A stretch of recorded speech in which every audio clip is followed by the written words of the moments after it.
Little girl looks the billionaire in the eye and says loudly, "You're my dad." Everyone is in shock.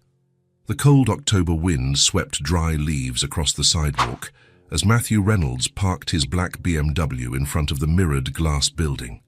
Reynolds Tech. The golden letters shone in the morning sun. 15 years building that empire. 15 years turning lines of code into millions of dollars. Matthew checked his Rolex 8:45 a.m., 15 minutes before the meeting with the Japanese investors, the opportunity he had been waiting for months. The contracts inside the leather briefcase could double the company's revenue in the next 2 years. He adjusted his Italian tie, grabbed the briefcase from the passenger seat and got out of the car. The morning air was crisp, full of the promise of a productive day, another day building the empire that had become his entire life. It was then that a child's voice cut through the air like a blade. "You abandoned Mommy." Matthew froze on the sidewalk. A small girl had stepped out from behind a tree and was standing right in front of him. She must have been about 6 years old. Light blonde hair in 2 messy braids, blue eyes that shone with a disturbing intensity. She wore a worn-out pink coat that looked too big for her frail body. She had her fists clenched by her sides and was staring at him with a courage that didn't match her age. "I was born without you," she yelled, her voice echoing down the busy street. The words struck Matthew like lightning. The briefcase slipped from his hands and fell to the ground with a dull thud, the contract scattering across the sidewalk. People on the street stopped to look, some pulling out their phones to film. "No, this can't be," he exclaimed, taking a step back, stumbling slightly.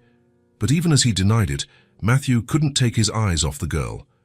Something about her was familiar, disturbingly familiar, the golden blonde hair, the blue eyes that seemed to look right into his soul. The delicate shape of her face, that small but determined chin. It was like looking at a ghost he couldn't identify, but that stirred something deep in his memory. Who are you?" he stammered, still in shock. "Ruby," she said, lifting her chin defiantly. "Ruby Monroe." Monroe. The last name echoed in Matthew's mind like a distant bell. Why did it sound familiar? Did he know a Monroe? Where is your mother?" he asked, trying to regain control of the situation. "Working," Ruby answered, without taking her eyes off him. "She's always working a lot, since I was a baby." Matthew looked around, searching for a responsible adult. "You shouldn't be here alone." "That's dangerous for a child." "I'm not a child," Ruby interrupted, stomping her foot on the ground.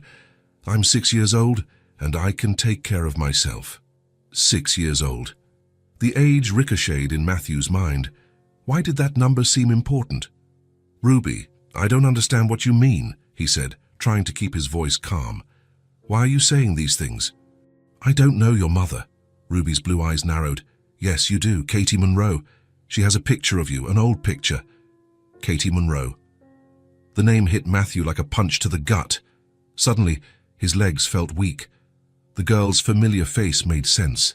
Those blue eyes, that blonde hair, that stubborn way of speaking. She was just like Katie, exactly like Katie Monroe. Katie," he murmured, more to himself than to Ruby. "You remember her now?" Ruby asked, a mix of satisfaction and sadness in her voice. "Mommy said you two dated. She said you left and never came back." Matthew felt the world spinning around him. Katie Monroe, of course. How could he have forgotten? How could he have buried it so deep in his memory? But it still didn't make sense. Katie and him. They broke up. She moved away. It was all amicable. There was no abandonment. There was no... "Ruby, your mother and I. We broke up. It happens. But I never abandoned her." Ruby shook her head vehemently. "Liar! You left when you found out she was going to have a baby." The ground disappeared from under Matthew's feet. "A baby? What baby?" "Katie was pregnant." I didn't know about any baby," he said, his voice coming out as a whisper. Ruby looked at him with a confused expression. "How did you not know? You're my dad." The words exploded in Matthew's mind like fireworks. "Dad," she said, "Dad." He looked at Ruby with new eyes. Her blonde hair was just like his when he was a child. Her blue eyes were identical to the ones he saw in the mirror every day. The shape of her face, the determined chin, even the way she frowned when she was confused. It was him. It was a female version of him. My God. He had a daughter. Ruby. Matthew tried to get closer, but his legs weren't responding properly. Ruby, I really didn't know. Liar, she shouted, tears starting to form in her blue eyes. Mommy said she told you. She said you didn't want to know. Matthew shook his head desperately. No. Katie never told me anything about... But even as he spoke, a vague memory began to form in his mind. Katie being nervous. Katie wanting to talk about something important.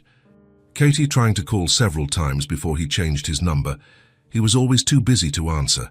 Always had a meeting, a project, something more important. She tried to tell you, Ruby said, as if she could read his thoughts. But you never had time. You never wanted to listen. The memories came back like an avalanche. Katie showing up at the company. Him asking his secretary to say he was in a meeting. Katie sending texts he never answered. Katie calling until he changed his phone number. Good God. Katie had tried to tell him about the pregnancy, and he had run away without even knowing what he was running from. Ruby, He knelt on the sidewalk, getting to her level. I made a terrible mistake. I didn't know about you. Now you know, she said, wiping her nose with the sleeve of her coat. Are you going to leave again now? The question pierced Matthew's heart. No, I'm not leaving. Ruby studied him for a long moment. Mommy said you would say that men always make promises they can't keep.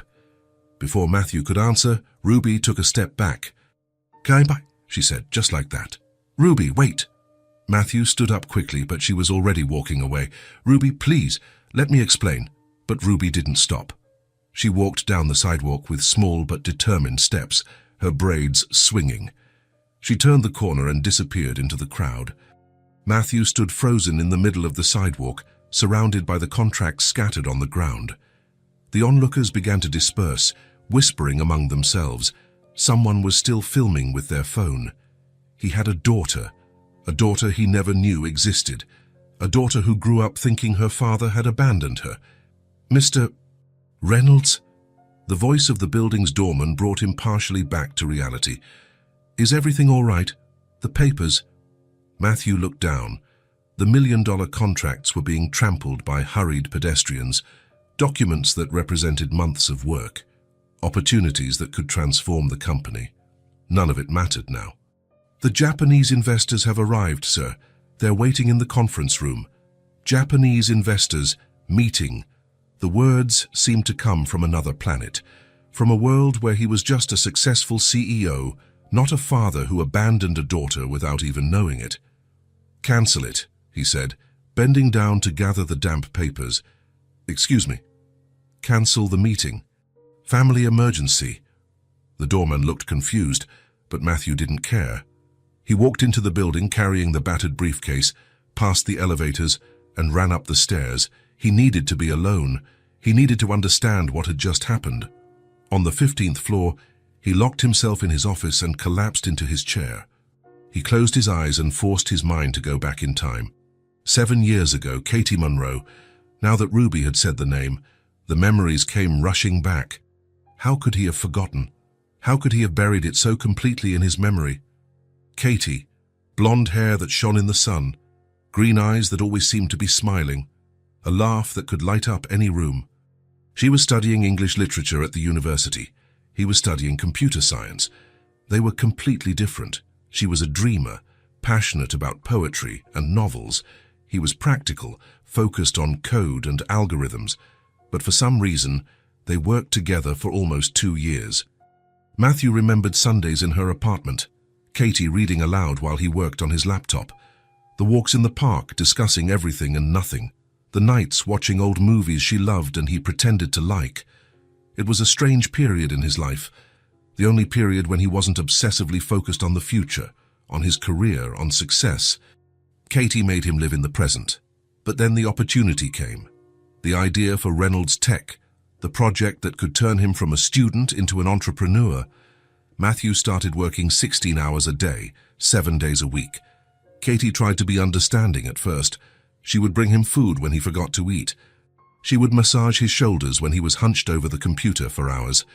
She waited patiently when he cancelled dates because of work. But Matthew was consumed by the vision of the future. Every line of code was a step towards a fortune. Every sleepless night was an investment in the empire he would build.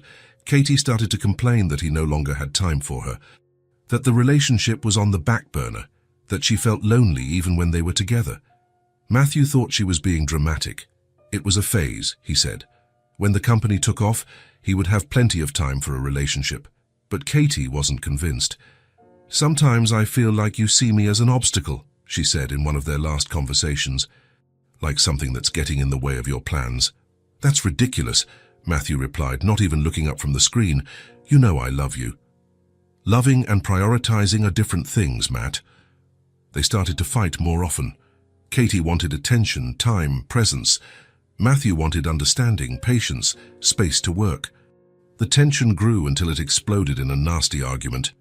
Matthew couldn't even remember exactly what it was about anymore. Something about him missing her sister's birthday because of a meeting. "You chose," Katie said, tears running down her face. "You chose this company over us." "This is temporary," Matthew retorted. "And when everything works out, we'll have a better life." "What if I don't want to wait until you decide our life can begin?" That's when it all fell apart. Katie said she needed a break. Matthew said if that was the case, maybe it was better for them to break up for good. They were words spoken in anger, in the heat of the moment. Matthew thought Katie would come around in a few days, that she would realize she was being irrational, but she didn't come back. She tried calling several times in the first few days. Matthew was always busy, always had something more urgent.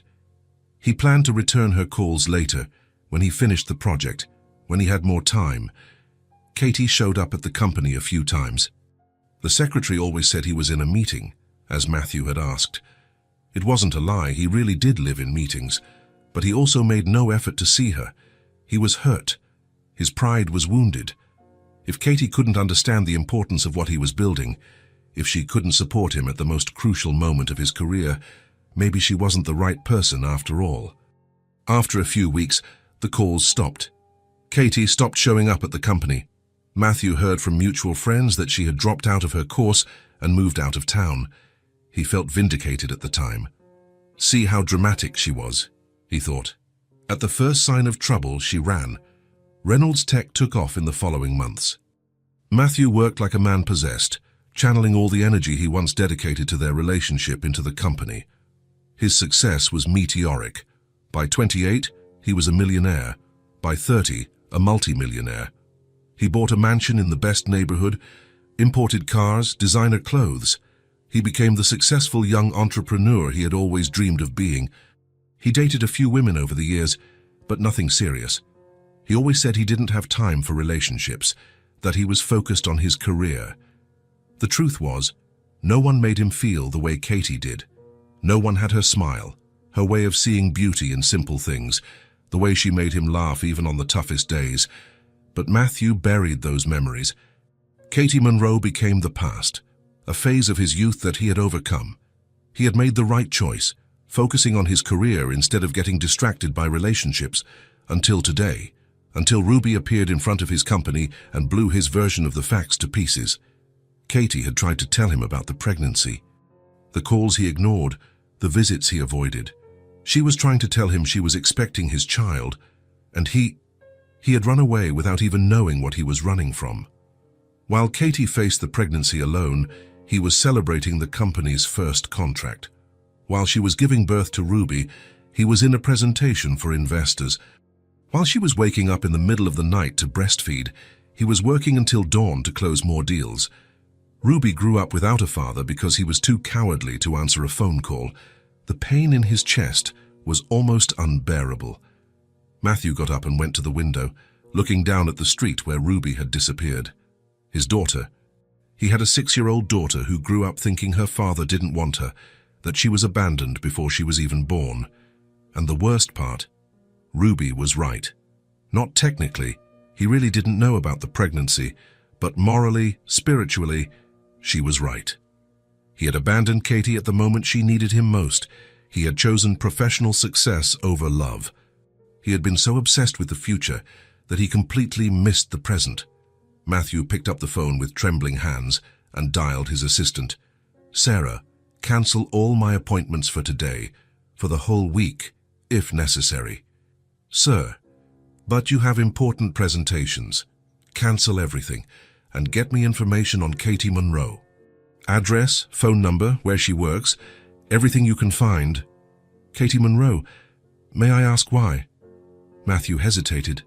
How could he explain that he had just discovered he was a father, that a lifetime of wrong choices was crumbling before his eyes? "It's about my daughter," he finally said. The words sounded strange coming out of his mouth. My daughter. Ruby was his daughter, and he was going to do everything possible not to be the coward he was 7 years ago, even if it was too late, even if she could never forgive him, even if Katie hated him for the rest of her life. He was going to try to be the father Ruby deserved, the father he should have been from the start. Matthew parked his BMW 2 blocks from 247 Maple Street and sat in the car for 15 minutes, trying to find the courage. His hands were sweating on the leather steering wheel as he mentally rehearsed what he would say when Katie opened the door. For 2 days since meeting Ruby, he had cancelled all his appointments and obsessively researched Katie Monroe. He found out she worked as a librarian at the local elementary school, that she never married, that she was raising Ruby alone in a small apartment in a middle-class neighborhood. He also discovered, through old university classmates, that Katie had tried to contact him for months after their breakup. Ignored calls, refused visits to the company, unanswered messages. It all made sense now. She was trying to tell him about Ruby. The address Sarah had found led him to a 3-story apartment building, well-maintained but clearly modest, very different from the mansion where he lived alone. Matthew took a deep breath, got out of the car, and walked the 2 blocks as if he were heading to an execution. Each step brought him closer to a confrontation he had avoided for 7 years. The building had a simple intercom at the entrance. Matthew found the name K. Monroe, apt to be, and hesitated with his finger over the button. On the other side of that door was the woman he had loved and abandoned, the woman who raised his daughter alone while he accumulated millions. He pressed the button. "Yes?" Katie's voice through the intercom made Matthew's heart race. Even distorted by the old device, it was still the voice he remembered. More mature, perhaps, but unmistakably hers. "Katie, it's me, Matthew." Silence on the other end. Matthew could imagine her freezing, trying to process what she had just heard. "Matthew Reynolds?" Her voice was tense. "Yes, I need to talk to you." Another long silence. Matthew held his breath, prepared to be refused, to be sent away. "Second floor," she finally said, and the door buzzed open. Matthew went up the stairs on trembling legs. The second-floor hallway was narrow but clean, with faded blue carpet and old light fixtures. The door to apartment 2B was slightly ajar. He knocked softly and pushed the door open. Katie was standing in the small living room, about 10 feet from the entrance. Matthew felt the air leave his lungs. She was thinner than he remembered, but still beautiful. Her blonde hair was shorter, cut in an elegant bob that framed her face. She wore jeans and a green sweater that highlighted her eyes. There were small lines around her green eyes, lines that weren't there 7 years ago, wrinkles from worry, from sleepless nights, from raising a daughter alone. "Hello, Katie," Matthew said, his voice coming out hoarse. "Bon Matthew." She didn't come closer, didn't smile, didn't show any emotion other than a tired caution. "It took you long enough." The words were like a slap. Matthew closed the door behind him and stood there, unsure if he could come in further. "You can sit," Katie said, gesturing to a small beige sofa. "Guys, want some coffee?" "No, thank you." Matthew sat on the edge of the sofa, looking around the apartment. It was small but cozy. There were children's drawings taped to the refrigerator, books scattered on the coffee table, a pink blanket folded on an armchair, signs of Ruby everywhere. Katie sat in the armchair, keeping her distance. She crossed her arms and studied him with those green eyes he knew so well. "Ruby came to see me," Matthew said, breaking the silence. "I know. She told me." "Katie, He paused, swallowed hard. tried to organize his thoughts. I didn't know about Ruby. You tried to tell me, and I was an idiot. Katie said nothing, just kept looking at him with that neutral expression that was worse than anger. I was immature, Matthew continued, the words tumbling out. I asked you to get rid of it. I was a coward. I ran. But I'm here now. Katie let out a long sigh. You should have been here 7 years ago. Her voice was calm, no shouting, no hysteria. But the pain was there, raw and deep. 7 years of accumulated pain in a simple sentence. I know, Matthew said. I know I'm late. I know I have no right to show up here after everything. But Ruby, she's my daughter. Now she's your daughter, Katie asked, and for the first time there was a hint of bitterness in her voice. Where were you when she was born? When she had colic and I spent 3 nights without sleep. When she took her first steps and I had no one to share the joy with. Matthew lowered his head. I was building an empire, thinking I was doing the right thing. For whom? For me. Only for me. The admission came out like a whisper. I thought you'd be fine. That you would move on, find someone else. Katie laughed, but it wasn't a happy laugh. Move on. Matthew, I was 22, pregnant, and the father of my baby had changed his phone number so he wouldn't have to talk to me. How was I supposed to move on? The words were like daggers. Matthew forced himself to look at her. You tried to tell me. I tried for months. You were always busy, always had something more important. Your secretary must have paid for college with all the excuses she made up. Katie, if I had known, you would have known if you had answered one call, if you had met with me once, if you had given 5 minutes of your millionaire schedule to the woman you claimed to love. Matthew closed his eyes, feeling the weight of every word. You're right, about everything. I don't deserve forgiveness. I don't deserve a second chance. But Ruby deserves a father. Katie got up and went to the window, turning her back to him. She grew up just fine without a father. She's a strong, smart, independent girl. She's amazing. But still what? Katie turned to face him. You think you can show up now with your expensive car and your late guilt and everything will be okay?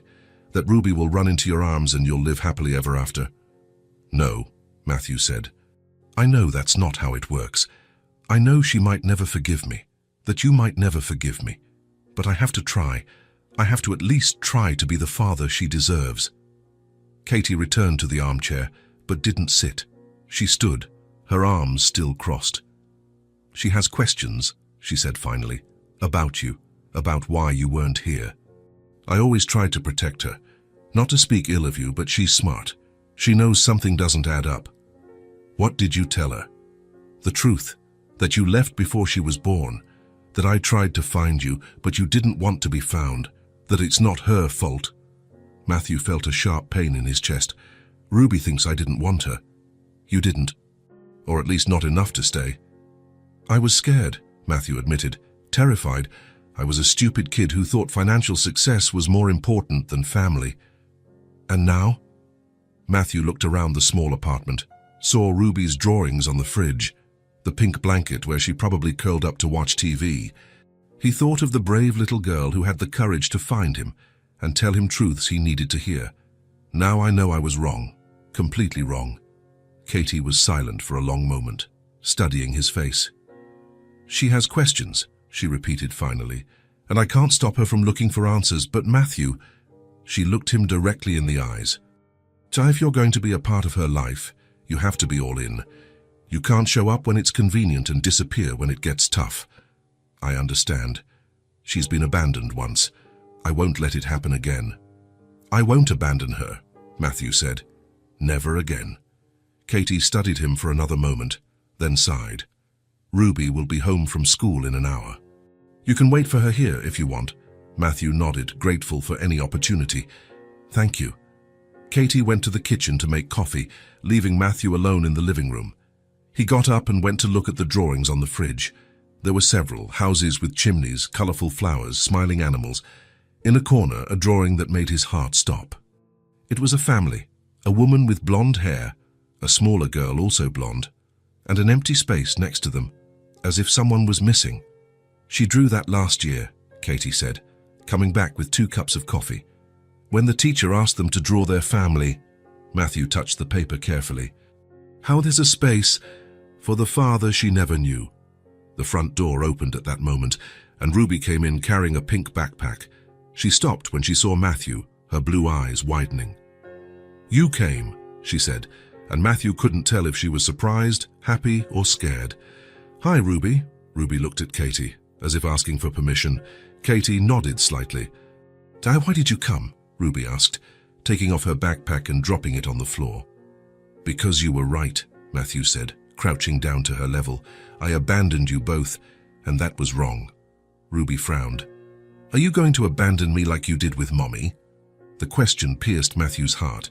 I don't know how to be a dad, he said honestly. Oh, but I want to learn.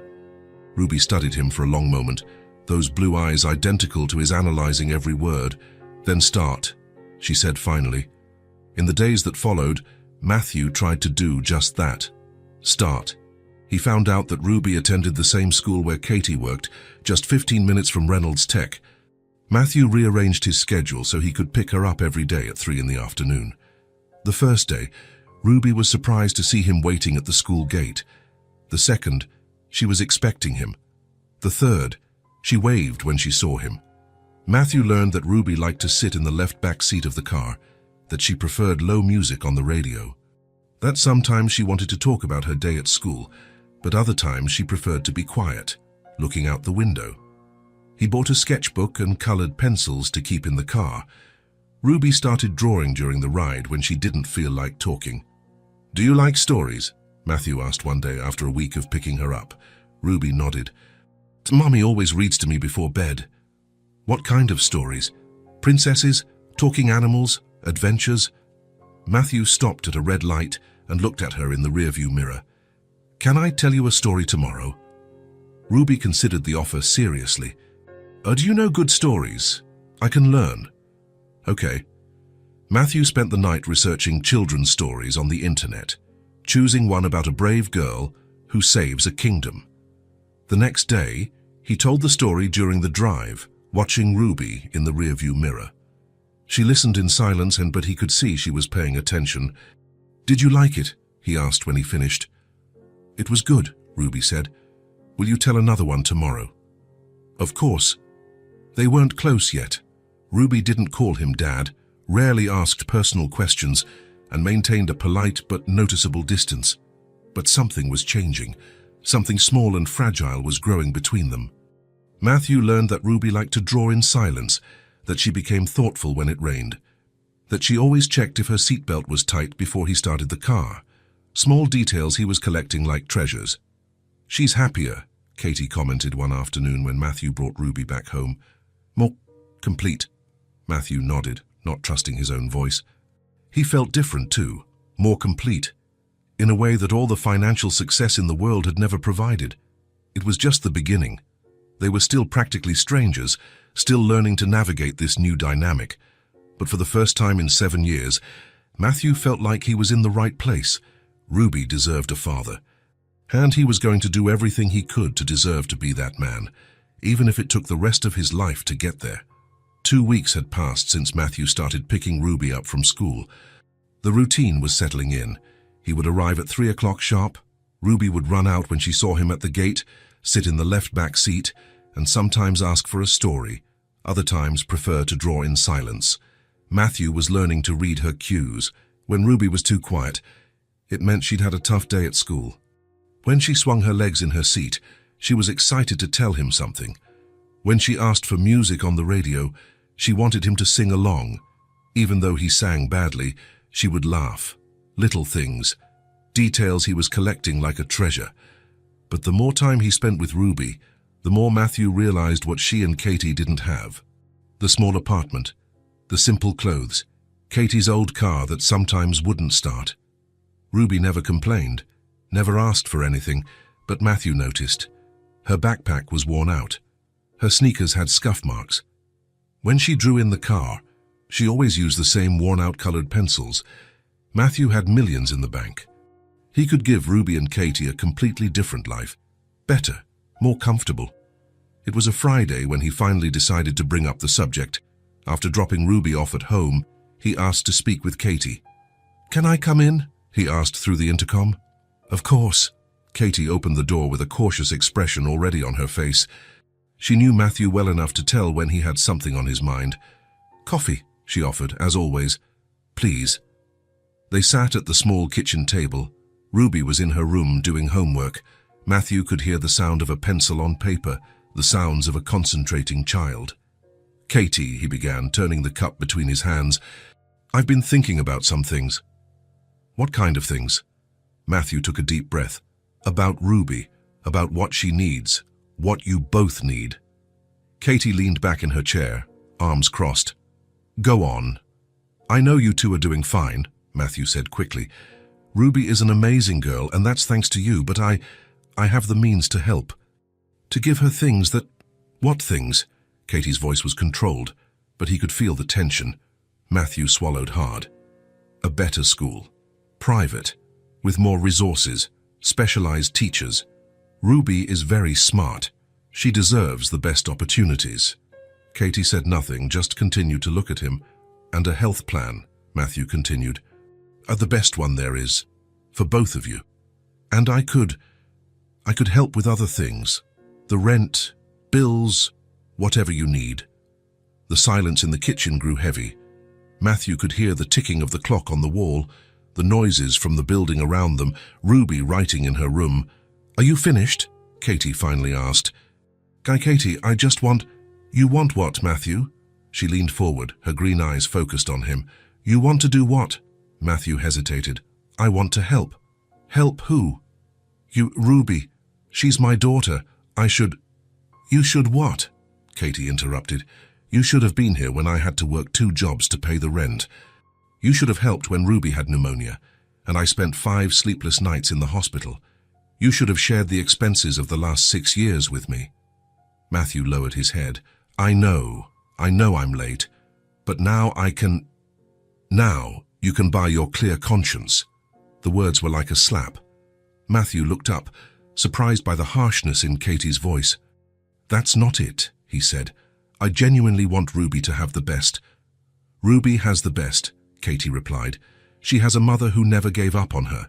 She has love, care, attention. She has dignity. But she also deserves opportunities." "What opportunities?" Katie stood up, starting to pace the small kitchen. "Nush, you think a private school will make her smarter than she already is, that an expensive health plan will love her more than I do, that your money will erase 6 years of absence." Matthew felt small in his chair. "I just thought—" "You thought you could show up here and solve everything with money, like you always do."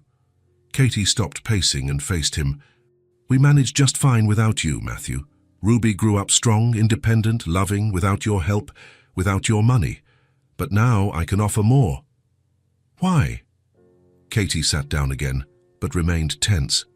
"Why do you want to do this? For Ruby or for you?" The question caught Matthew off guard. "What do you mean? Do you want to give her these things because she needs them, or because you need to feel better about missing the first 6 years of her life?" Matthew opened his mouth to protest, but the words wouldn't come. Katie had hit the nail on the head. "If you do something," Katie continued, her voice lower now, "do it for her, not to make yourself feel better." They sat in silence for a moment. Matthew could hear Ruby moving around in her room, probably finishing her homework. "I don't want your money," Katie said finally. "I never did. I wanted you, your support, your presence, your love. And now," Katie sighed, "now I want you to be Ruby's father. For real. Not the father who buys expensive things to make up for being absent, the father who is present. I'm trying. I know, and you're doing well. Ruby likes you. She gets excited on the days you pick her up. That's worth more than any private school." Matthew turned his coffee cup again, processing Katie's words. "But she deserves to have everything." "She deserves to have a father," Katie interrupted, "not a walking bank." The bedroom door opened, and Ruby appeared in the kitchen, carrying her homework notebook. "I'm done," she announced. "Mommy, can I watch a little bit of TV?" "Of course, sweetie." Ruby noticed Matthew at the table. "Hi. Are you staying for dinner?" Matthew looked at Katie, who shook her head almost imperceptibly. Not this time. Not today, Ruby. I just came to talk to your mom. Okay. Ruby didn't seem disappointed. Are you picking me up from school tomorrow? I am. Cool. Can I tell you how gym class was? You can. Ruby smiled and went to the living room to turn on the TV. Matthew and Katie were alone in the kitchen again. Did you see that? Katie asked quietly. What? She didn't ask for anything. Not a toy, not candy, not anything. She just wants you to be there tomorrow. Matthew felt a tightness in his chest. She's special. She is. And you know why? Katie leaned forward. Because I taught her that people's value isn't in what they can give, but in who they are. Ruby doesn't love you for your money, Matthew. She doesn't even know you have money. But she could have a better life. She has a good life. It may not be luxurious, but it's full of love. It's honest. It's ours. Katie stood up and went to the sink, turning her back to Matthew. If you really want to help, keep picking her up from school, keep telling her stories, keep being present.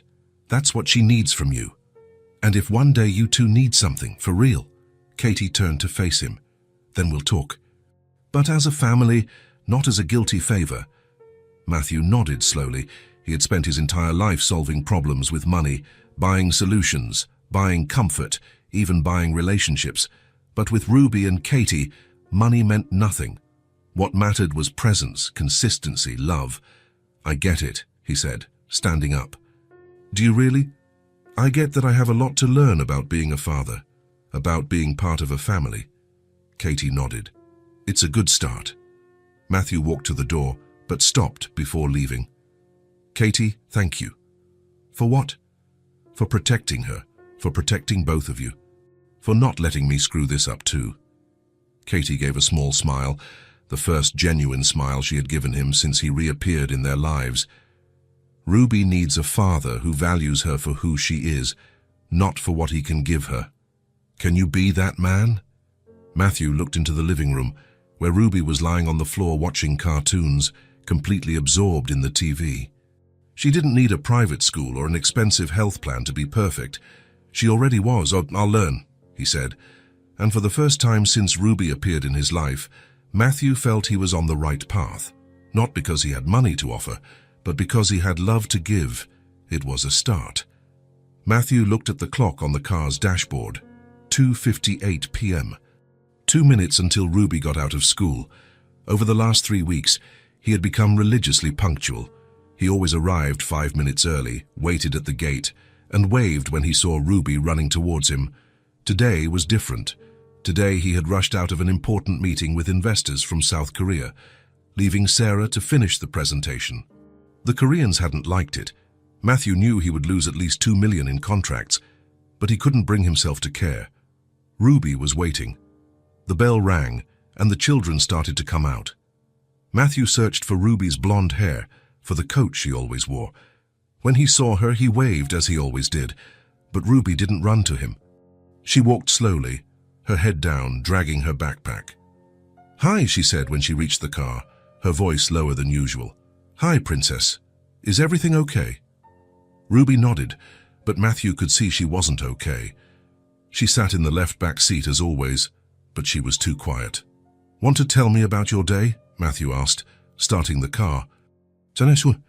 They drove in silence for a few minutes. Matthew tried to think of what to do. In the past weeks, he had learned that Ruby sometimes needed space, but this time felt different. It seemed like she was truly sad. "Ruby," he said at a red light, looking in the rearview mirror. "Did something happen at school?" Ruby finally looked up. Her eyes were red as if she had been crying. "The teacher asked me to read out loud," she said quietly. "And then I made a mistake. I messed up my own name." Matthew frowned. "What do you mean?" Ruby pulled a crumpled piece of paper from her backpack. "It was an essay on my family." In a child's still uncertain handwriting, she had written about her mother, about how she liked to draw, about the books Katie read to her. And at the end, where her name should have been, there was a smudge. Ruby had tried to write Ruby several times, erasing and rewriting. I always mess up the RI, she said, her voice trembling. Everyone else in the class can write their name right except me. Matthew's heart ached. He parked the car in front of a small park and turned to look at Ruby. Can I see? Ruby handed him the paper. Matthew looked at the whole essay. The words about Katie, about how she makes the best rice with scrambled eggs in the world, about how they watched movies on the left side of the sofa because it's warmer. Ruby, he said carefully, you wrote beautiful things here, about your mum, about the two of you. But I messed up my name. The letter R is really tricky. Want to know a secret? Ruby looked up, curious despite her sadness. When I was little, I hated writing my name too. You know why? Why? Because Matthew has two T's. I always forgot to put both of them. I would write Matthew. My teacher would get mad. Ruby gave a small smile. Really? Really? And you know what my mum used to do? What? Matthew didn't know why he was making up this story.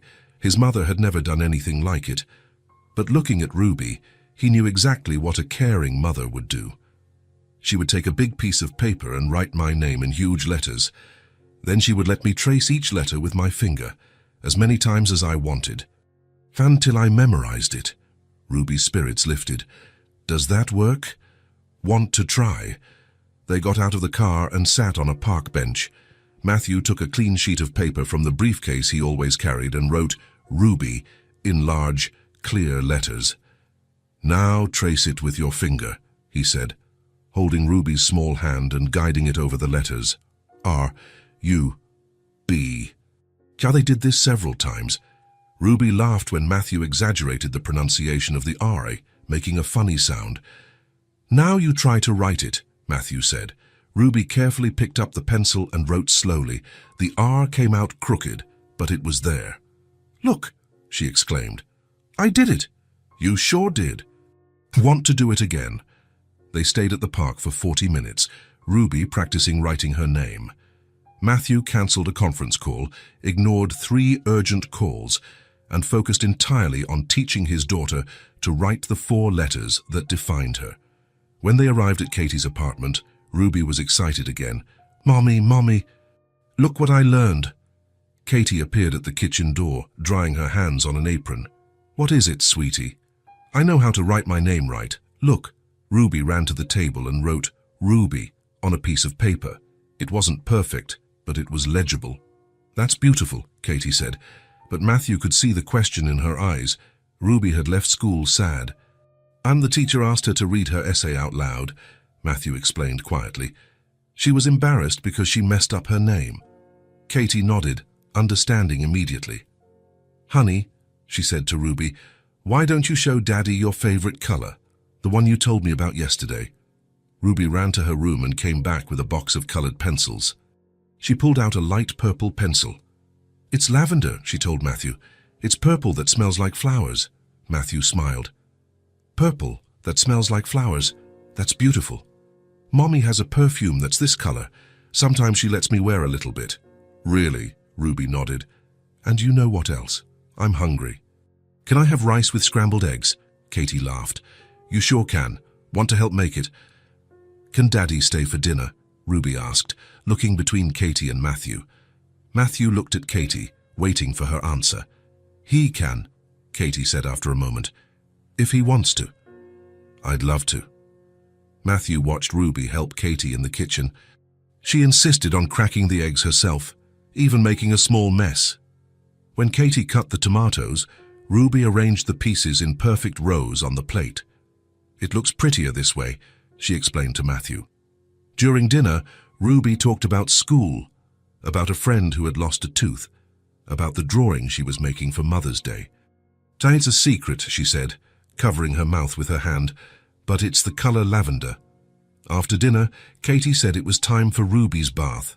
Can I take a bath after the story? Ruby asked. What story? Daddy always tells a story in the car. He didn't today because I was sad, so can he tell one here? Katie looked at Matthew. If he knows any... I know several, Matthew said. Ruby ran to the living room and threw herself onto the sofa, but she didn't sit in the middle. She went straight to the left side, curling up against the armrest. It's warmer here, she explained when she saw Matthew watching. Matthew sat next to her, not too close, respecting her space. He began to tell a story about a brave girl who knew how to write her name better than anyone in the kingdom. Ruby laughed at the funny parts, asked questions about the characters, and asked him to repeat the part where the girl in the story taught other children how to write. "Talk quieter," she asked in the middle of the story. "It's nicer to listen to that way." Matthew lowered his voice, speaking almost in a whisper. Ruby snuggled deeper into the sofa, her eyes shining. Katie was in the kitchen washing dishes, but Matthew knew she was listening. Every now and then, he would hear the sound of a plate being placed in the drying rack more slowly, as if she wanted to make less noise so as not to interrupt. When the story was over, Ruby let out a satisfied sigh. "That was a good one," she said. "Dad, would you tell another one tomorrow?" "If you want." "I do." Ruby went to take her bath, and Matthew stayed in the living room, looking at her drawings scattered on the coffee table. There were several purple ones. Her lavender color appeared in flowers, in princess dresses, in butterflies. Katie came back from the kitchen and sat in the armchair. "Thank you," she said quietly. "For what?" "For staying at the park with her. For helping with her name. For not trying to solve the problem by buying something expensive." Matthew laughed softly. "I actually thought about it. I thought maybe I could hire a calligraphy tutor or something." "And why didn't you?" Matthew looked toward the hallway where Ruby was brushing her teeth, humming softly. "Because I realized she didn't need a tutor. She needed someone who had the patience to sit with her and teach. Someone who cared more about her than about the perfection of her handwriting." Katie nodded. "She's different, you know." "How so?" "Lighter, more open. Before, when she got sad at school, it would take her hours to tell me what happened. Today, she told you in the car." Matthew felt a warmth in his chest. "She's learning to trust me. And you're learning to be a father. I'm trying. Sometimes I feel like I don't know how to do anything right." "No one does at first," Katie said. "The difference is that you're really trying. You're not trying to be perfect. You're trying to be present." Ruby appeared in the living room in her pajamas, her hair wet. "Ready for bed, sweetie?" Katie asked. "Can I say goodnight to Daddy?" Katie nodded. Ruby approached Matthew, still a little shy. "Thank you for helping me with my name," she said. "You're welcome, Princess." Ruby gave him a quick hug, the first real hug since they met. She smelled like baby soap and chamomile shampoo. "See you tomorrow," she said. "See you tomorrow." Ruby went to her room with Katie. Matthew could hear them talking softly, Katie probably reading another story before Ruby fell asleep. He got up and went to the kitchen for a glass of water. On the refrigerator, there was a new drawing from Ruby, a simple house with a family of 3 in front. A blonde woman, a smaller girl, and for the first time, a tall man next to them. Katie came back into the room and found him looking at the drawing. "She made it this morning," Katie said, "before she went to school." "Is that me?" She said it was her daddy, the daddy who picks her up from school and tells her stories. Matthew touched the paper carefully. In the drawing, he was smiling, everyone was smiling. "Katie," he said, turning to her, "I'm learning that she doesn't want a perfect dad. She wants a dad who stays." Katie watched him for a long moment. "She needs you," she said finally. "The you who is present, not the you who tries to be someone to make up for what you did." "And you," Katie sighed. "I'm still processing all of this. It still hurts, Matthew. I still remember how hard it was to do everything alone." "I know. But..." She glanced toward the hallway where Ruby was sleeping. "I see how happy she is when you arrive. I see how she talks about you, and I see that you're really trying." Katie leaned against the kitchen counter. "I haven't forgiven you," she said honestly. "It might take a long time for that to happen, or it might never happen. But I'm making space for Ruby, so she can have the father she deserves." Matthew nodded. "That's all I can ask for. Just keep doing what you're doing. Keep showing up. Keep being present. The rest, we'll see with time." Matthew grabbed his car keys. At the door, he turned one last time. "Katie, thank you for letting me learn, for being patient with me. Just don't disappoint me, Matthew. Ruby has been through that once already." "I won't disappoint her. Or you." Matthew left the apartment with a heart lighter than it had felt in weeks. In the car, driving back to his empty house, he thought about Ruby practicing writing her name, how she liked stories told softly, how she arranged tomatoes in rows to make it prettier. Little things, simple things, her things. And for the first time, Matthew understood that being a father wasn't about giving expensive gifts or solving every problem. It was about knowing these little things. It was about being there when she needed help writing her name. It was about sitting on the left side of the sofa and speaking softly. It was about staying, and he was going to stay.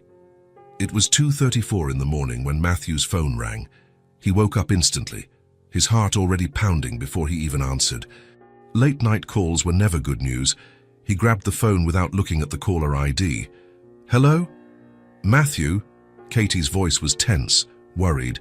"Sorry to call so late, but Ruby, she has a very high fever. I need to take her to the hospital."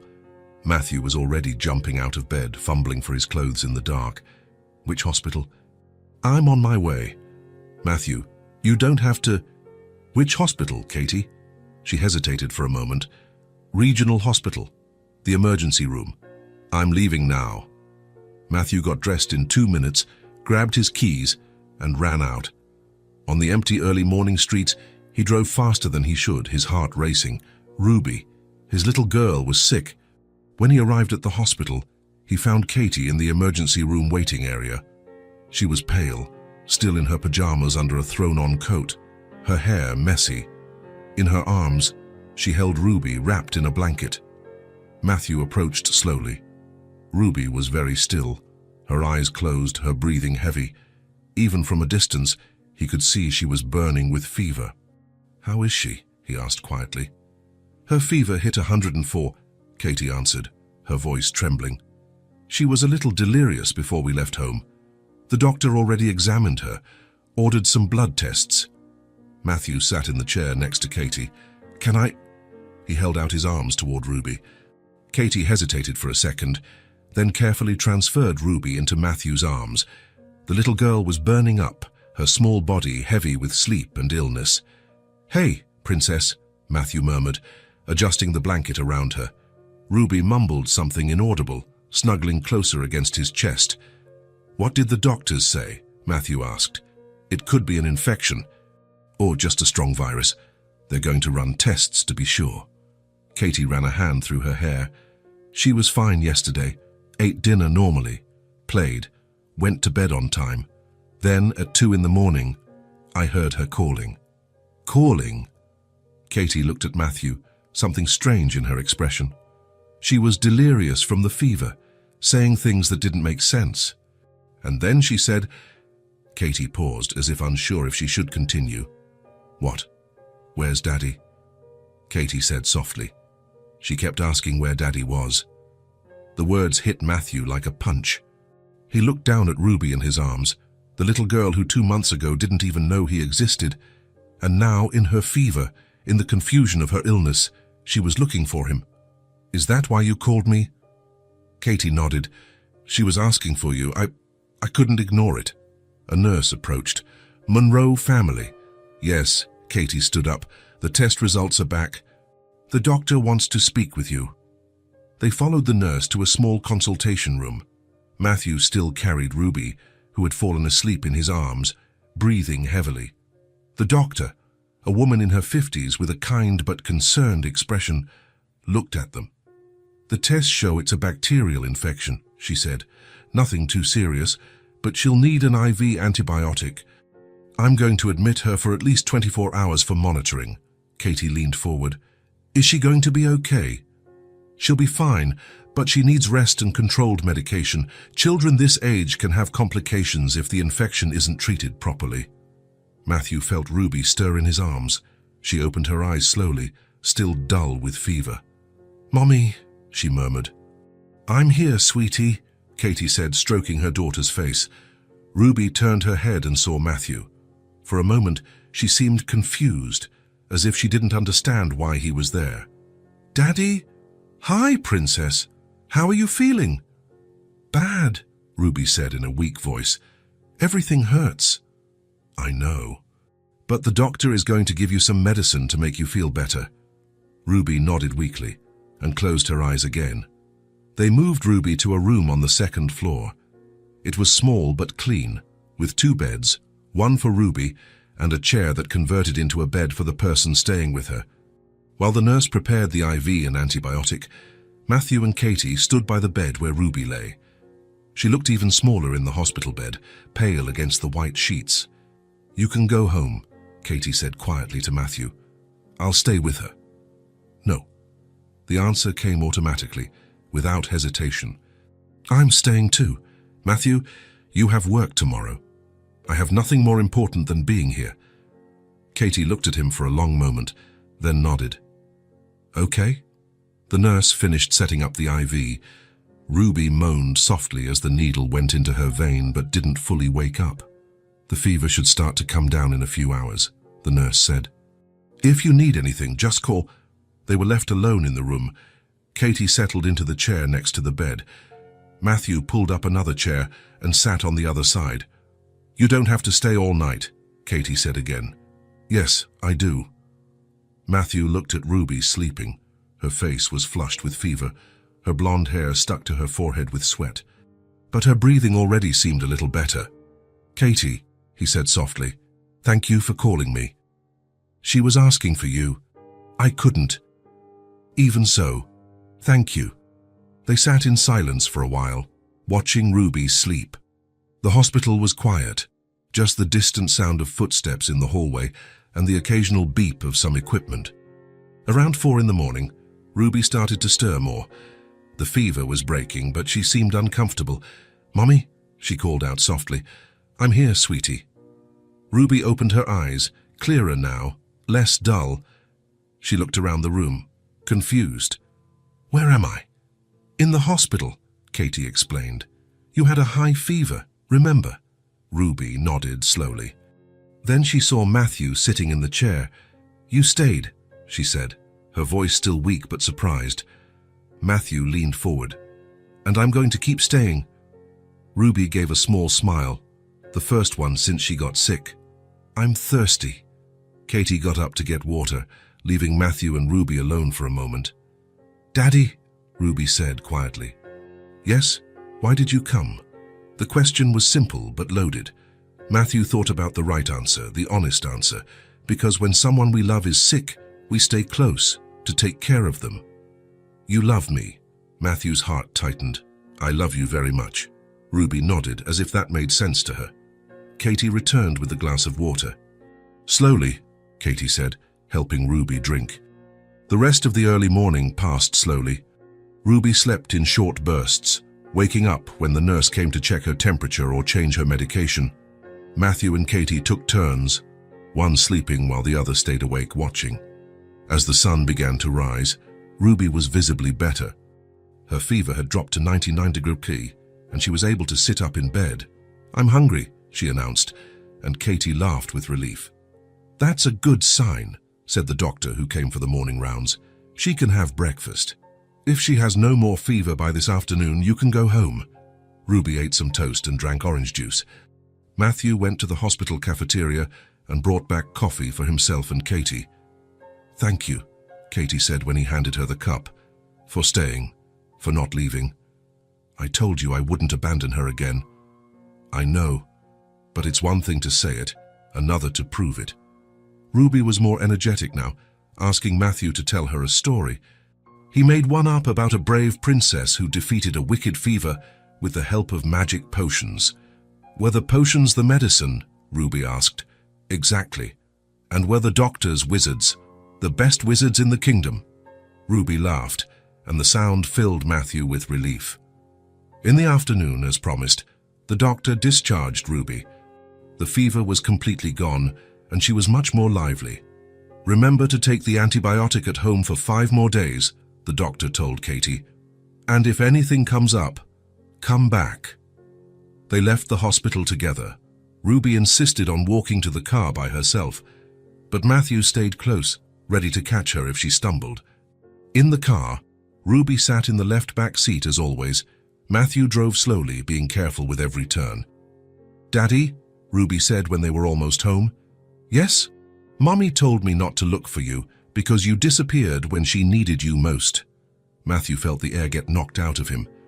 He looked in the rearview mirror and saw Ruby watching him with those serious blue eyes.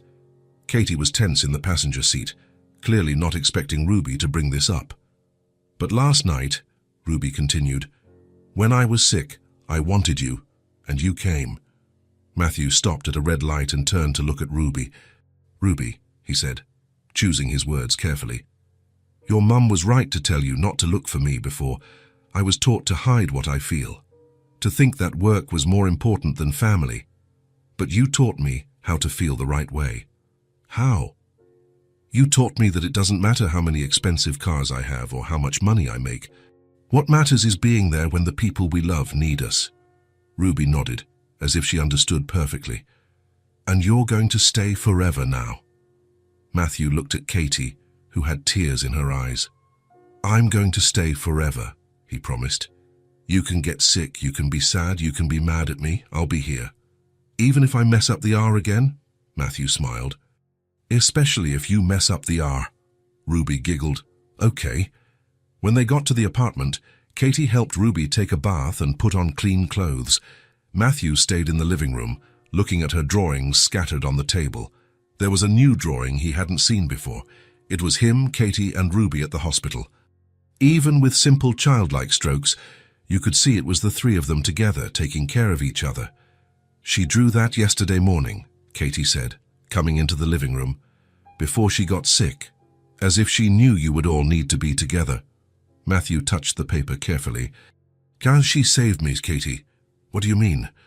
She taught me that being a father isn't about being perfect. It's about showing up. It's about staying, even when it gets hard. Katie sat next to him on the sofa. Last night, when she was delirious, do you know what else she said? What? That she wanted you to tell her a story. That the hospital was scarier without a story. Matthew felt his eyes well up with tears. She trusts me. She does. And I'm starting to trust you, too. Ruby appeared in the living room, still a little pale but smiling. Can I sit on the left side of the sofa? She asked. Of course, Matthew said.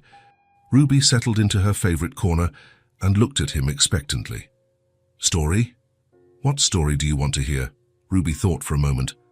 The story of the daddy who learned to stay. Matthew looked at Katie, who nodded encouragingly. Once upon a time, Matthew began, speaking softly as Ruby liked, there was a man who thought working was more important than loving. Until one day, a very brave little girl appeared in his life and taught him that true love isn't about being perfect. It's about being present. Ruby snuggled deeper into the sofa, her eyes shining. And did the man learn? He learned. And when the little girl got sick, he discovered that there was nowhere in the world he would rather be than taking care of her. And they stayed together forever. Matthew looked at Katie, then at Ruby. They stayed together forever. Ruby smiled and closed her eyes, finally relaxing completely. Matthew continued the story until she fell asleep, his low voice filling the room with words of love and permanence. For the first time, Matthew fully understood what it meant to be a father. It wasn't about being perfect, it was about staying. The offer arrived on a Wednesday, by email.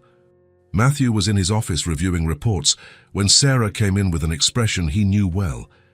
It was the expression she made when something very important was happening. Mr. Reynolds, an offer came in from Nakamura Industries, from Japan. Matthew looked at the clock, 2:30 p.m. In half an hour, he needed to leave to pick up Ruby from school. He was excited to see her. Yesterday, she had promised to show him a new drawing she was making for him. Can you summarize? They want a full merger. Nakamura Reynolds International. You would be the global CEO, based in Tokyo. Matthew stopped reading the report. How full? Full. They buy 60% of Reynolds Tech. You keep 40%, but of the entire conglomerate.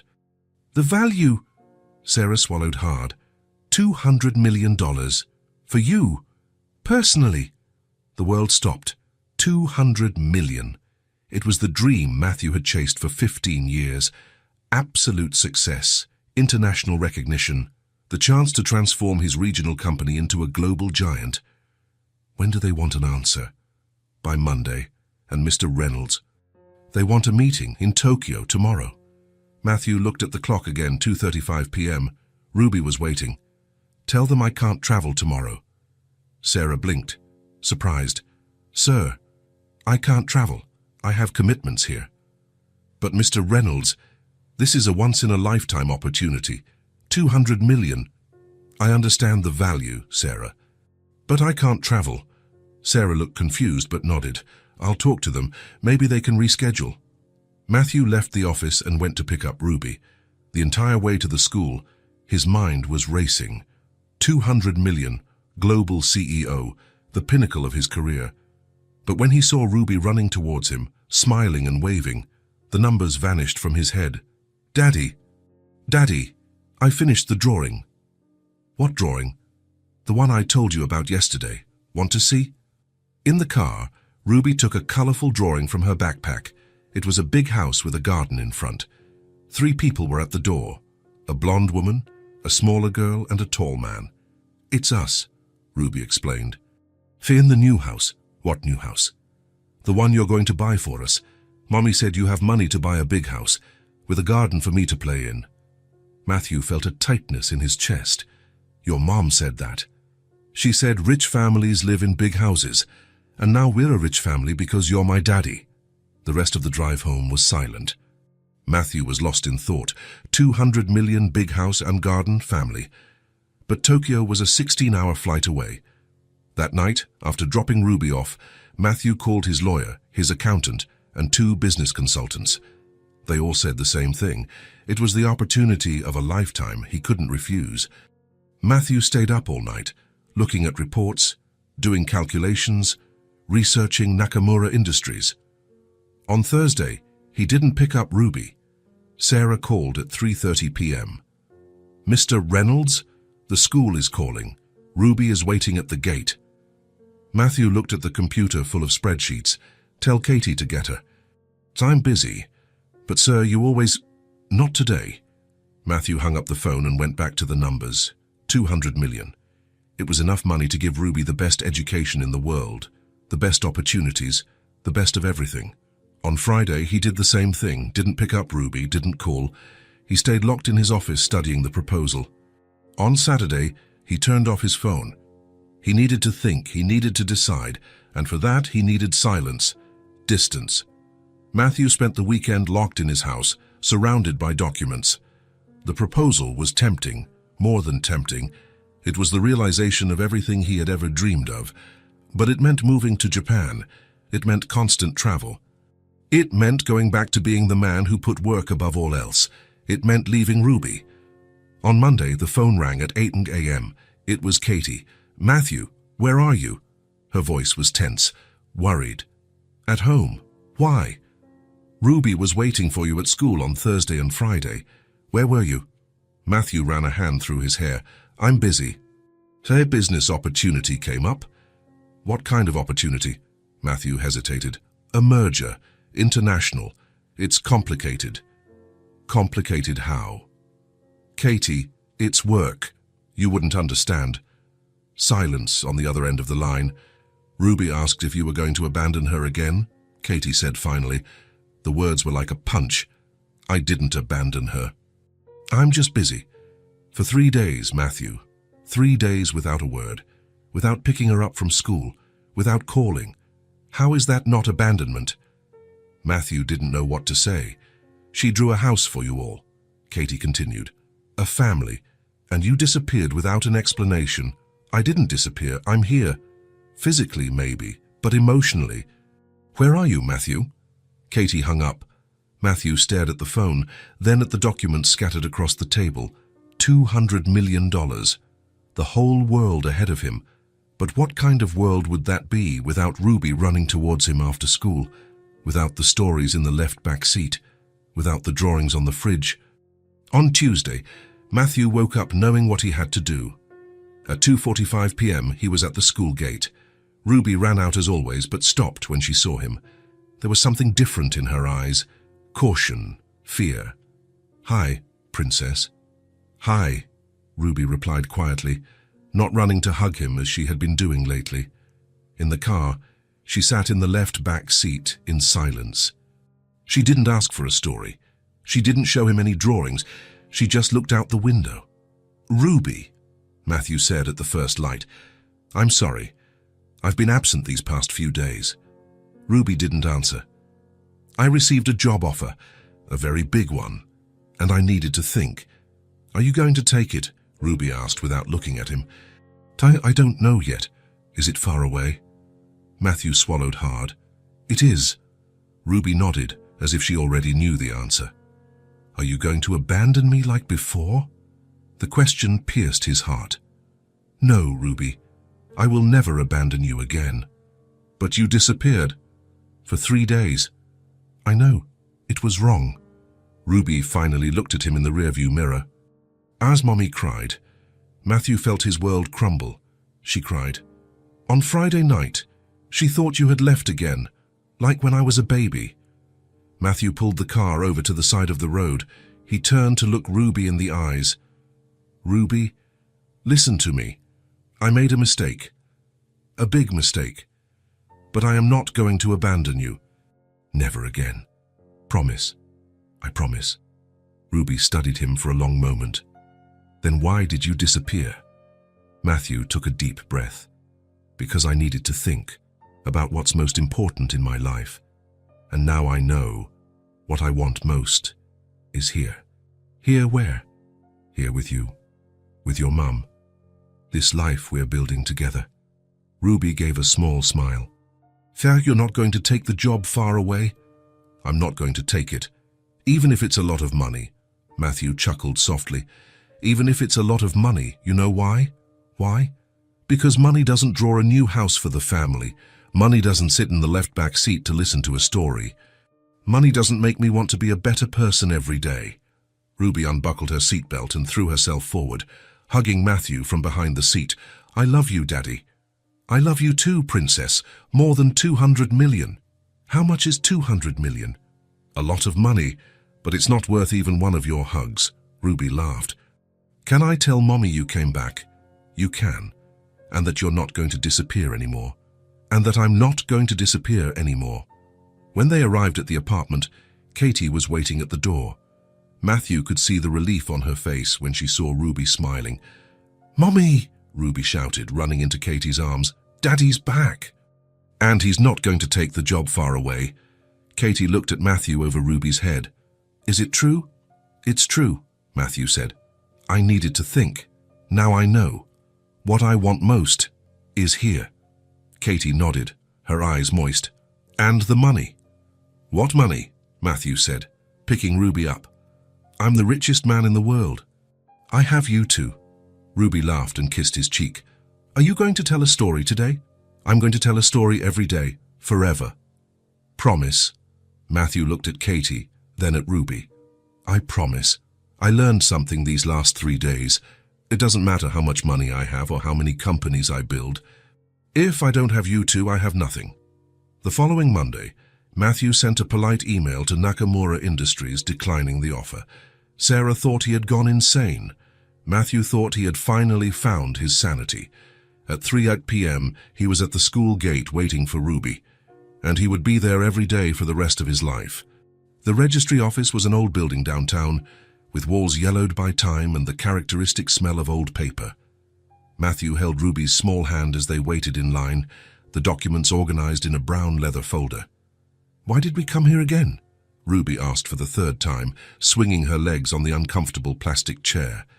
To put my name on your official document," Matthew explained patiently, "so that officially, on paper, I am recognized as your father." "But aren't you already my dad?" Matthew smiled, stroking her blonde hair. "I am your dad in my heart, in love, in practice. But now it will be officially written, for everyone to know. So no one can ever question it." Ruby nodded seriously, as if she finally understood the importance of the moment. Katie sat beside them, nervous, fidgeting with her purse strap. Matthew knew this wasn't easy for her. For 6 years, she had been a single mother, making all the decisions alone. Now she was officially sharing that responsibility. "Her Monroe Reynolds family," the clerk called out, a middle-aged woman with glasses hanging from a chain around her neck. They stood up. Ruby immediately corrected her with pride. "It's Ruby Reynolds now. Ruby Reynolds Monroe." The woman smiled tenderly. "What a beautiful and full name, dear." The process was simpler than Matthew had imagined, but infinitely more emotional. He signed documents with careful handwriting, solemnly declared that he recognized Ruby as his biological daughter, and promised to care for her, protect her, and love her unconditionally. When they received the new birth certificate, Ruby read it aloud, spelling out the more complex words. "Ruby Reynolds Monroe," she pronounced each syllable with care. She looked up at Matthew with her blue eyes shining. "I have 2 last names now. You do.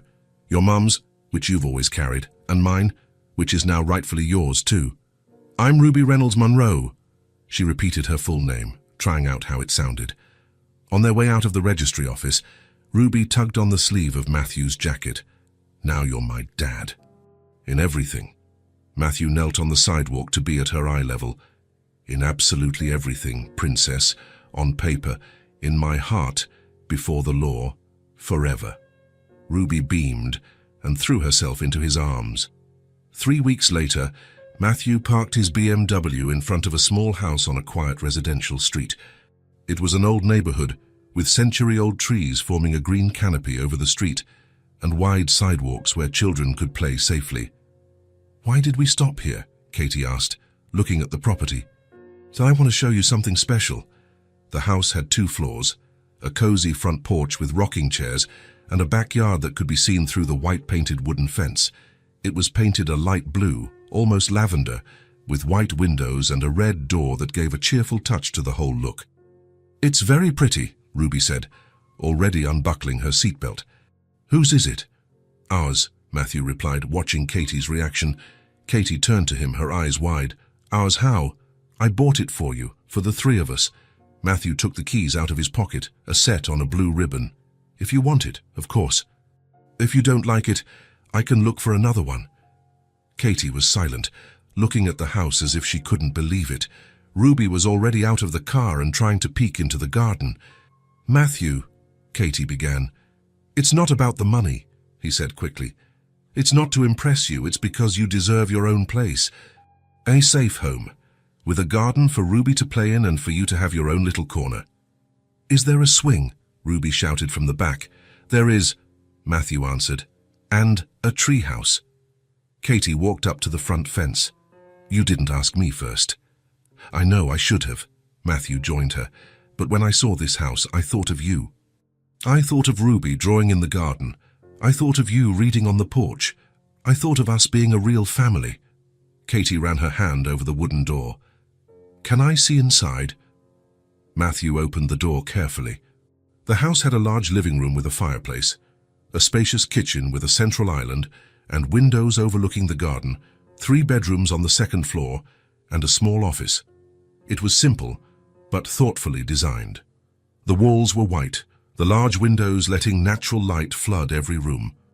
Ruby ran through the rooms like a joyful hurricane, exploring every corner, opening cabinets, running up and down the stairs. "Can this be my room?" she asked, standing in the doorway of the smallest bedroom. "If you want it, or you can choose another one." "I like this one." Ruby went inside and spun in the center. "It has a big window to the garden. I can see the flowers from here." Katie went up slowly, observing every detail. The master bedroom had a small balcony overlooking the street. The bathroom had a restored antique bathtub. "It's beautiful," she said finally. "Truly beautiful." "Do you want to live here?" Matthew asked, trying not to show how much her answer mattered. Katie looked out the window, saw Ruby in the garden, imagining where to plant flowers. "I need to think. It's a big decision. All the time you need. No rush." Ruby had already decided. "I do. Can I have a little table for drawing in the garden and plant cherry tomatoes?" "You can have whatever you want, princess." They moved in the following month. Matthew helped carry boxes, assemble furniture, and organize Ruby's books on the new custom-made bookshelf he had built. Katie insisted on paying for part of the expenses, her way of maintaining her independence. "I can help with the household bills," she said. I don't want to feel dependent. I want it to be our house. Matthew understood. It was important for Katie to contribute, to feel that she was building this life with him. Ruby adapted quickly. She chose where to put each toy, organized her colored pencils on her nightstand, and hung her drawings on the bedroom walls. Matthew began to participate in the family routine in a way he had never experienced before. In the morning, he would take Ruby to school after they had breakfast together. He learned that she liked her orange juice warm, never cold, that she preferred her blue sneakers on Mondays because blue is a beginning color, and pink ones on Fridays because pink is a party color, that she always forgot to comb her own hair. "Daddy, can you do my braid?" she asked one morning. Matthew looked at Katie, who was preparing her lunch. "I don't know how to do a braid." "I'll teach you," Katie offered. For a week, Katie patiently taught Matthew. His hands were clumsy at first, pulling too tight or leaving it too loose, but Ruby was patient. "Slower," she would say gently. In the second week, Matthew managed to make a decent braid. "It's perfect," Ruby exclaimed, admiring herself in the mirror. "Just like the ones Mommy makes." "It looks really good," Katie agreed, and Matthew saw pride in her eyes. In the afternoon, he would help Ruby with her homework at the kitchen table. He discovered she was good at math but still had trouble with some letters. The R remained a challenge. "Let's practice," he would say, getting a blank piece of paper. They would spend half an hour each day practicing the difficult letters. Matthew had bought special notebooks with lines that helped Ruby write in the right size. "See, it's getting better every day," he would always say. At night, after dinner, Matthew would read stories to Ruby on the sofa. He found out she liked adventures, but not too scary, that she preferred when he made different voices for the characters, that she always asked for just one more when he finished. "Please, just one more short one," she would negotiate. "Okay, just one more." But it was never really short. On Saturdays, they would work in the garden together. They planted lavender flowers, set up a corner with a small table where she could draw outdoors. "Can I plant tomatoes?" she asked one Saturday. "Of course." "Why?" "To make salad like Mommy does." They planted cherry tomatoes in a planter box. Ruby watered them every day, checking their growth. "No tomatoes yet," she would announce in the mornings. On Sundays, they had a slower routine. Matthew would make pancakes, the only thing he knew how to cook properly. Katie would prepare coffee and read the newspaper. Ruby would draw or play in the garden. It was simple. It was ordinary. It was exactly what Matthew never knew he wanted. One Sunday, 5 months after the move, Matthew was packing Ruby's backpack when Katie approached. "Matthew," she said softly, "can I talk to you?" Ruby was in the garden playing. They could see her through the window, much always. Katie made tea, something she did for serious conversations. "I've been noticing some things," she said, handing him a cup. "What?" "You met Ruby. How you two interact." Matthew waited, not knowing if it was good or bad. "You've changed completely," Katie said after a sip. "For real?" "I hope so." "Ruby loves you unconditionally, without reservation." Katie stirred her tea. "And I see how you take care of her. How you're genuinely present, not just physically, but emotionally." "It's where I want to be," Katie nodded. "I know. That's why I need to tell you something." Matthew leaned forward. "I still haven't completely forgiven you," Katie said honestly. "It still hurts. I still wonder what if sometimes. I still feel angry that I went through it all alone." Matthew looked down. "I understand. But," Katie continued, her voice softer, "I see you every day making a real effort. I see you choosing family over work. I see you learning to be a father, messing up sometimes, but always trying to get it right. I still mess up a lot. Every father messes up. Every mother messes up. It's not about being perfect. It's about trying every day to be better." They sat in silence, watching Ruby in the garden. "Matthew," Katie said finally, "I can't erase what you did, but I want to start over differently." Matthew looked up. "How?" "As a real family, not as two people raising a child separately. As people building something together." Matthew's heart sped up. "What are you saying?" "That I haven't forgotten. But maybe we can move forward. Together." Matthew looked at Katie. really looked. He saw the woman he had loved at 20. He saw the mother who had raised Ruby alone. He saw the brave person willing to give a second chance. "Katie," he said softly, "I love you, I always have, even when I was too stupid to realize it." "I know," she replied. "I love you too. That's why it hurts so much." "And now?" Katie smiled, a small but genuine smile. "Now we'll see what we can build, slowly, with patience." Ruby ran in at that moment. "What are you guys doing?" she asked, noticing the teacups. "Marnie talking about important things," Katie answered. "About what?" Matthew and Katie looked at each other, smiling. "About how we're a family now," Matthew said. Ruby nodded, as if it were obvious. "I already knew that." "You did?" "Of course. Families have breakfast together. Families share a house. Families take care of each other." Ruby grabbed a cookie. "You guys do all those things?" Katie laughed. "You're right." "Can I plant more flowers tomorrow?" Ruby asked, already losing interest. "You can plant as many as you want," Matthew answered. Ruby ran back out to the garden. Matthew and Katie stayed in the kitchen, finishing their tea in a comfortable silence. It was the silence of people learning to trust again, to build again.